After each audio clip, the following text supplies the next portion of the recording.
મારું વાલું ભાવનગર કેમ છો? મજામાં ને? તો હું આજે આવી ગઈ છું મોલ્લી ફાર્મમાં। તો ચલો મોલ્લી ફાર્મનું સ્વિમિંગ પુલ પહેલા તો તમને બતાવું કેવું છે।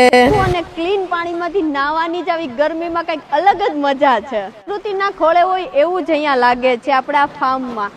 4 ફૂટ તો ઊંડું છે અને ડેઈલી પાણી ચેન્જ થાય છે અને કોઈ પણ જાતનું કેમિકલ નાખ્યા વગરનું ચોખ્ખું પાણી છે અહીંયા। ગરમીમાં આપણા નાના ભૂલકાઓ કઈ રીતે બાકી રહી શકે, તો આપણા નાના ભૂલકાઓ માટે પણ એક અલગથી વ્યવસ્થા કરવામાં આવી છે। ભાવનગર જિલ્લાના ફરિયાદકા ગામથી તદ્દન આવેલું નજીક સોડવદરા ગામનું મોલ્લી ફાર્મ। તો ચલો હું તમને મોલ્લી ફાર્મની વિશેષતાઓ દેખાડું।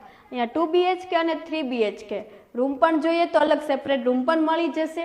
2 BHK અને 3 BHK અલગ અલગ સેપરેટ રૂમની પણ વ્યવસ્થા કરવામાં આવેલી છે અને હા સેપરેટ વોશરૂમની પણ અલગથી વ્યવસ્થા કરવામાં આવેલી છે। જો તમે અહીંયા નાઇટ સ્ટે માટે આવો છો તો તમને અલગથી પણ બધી વ્યવસ્થા મળી રહેશે, જેમ કે AC રૂમ જોઈએ, નોન AC રૂમ જોઈએ એ પણ મળી રહેશે।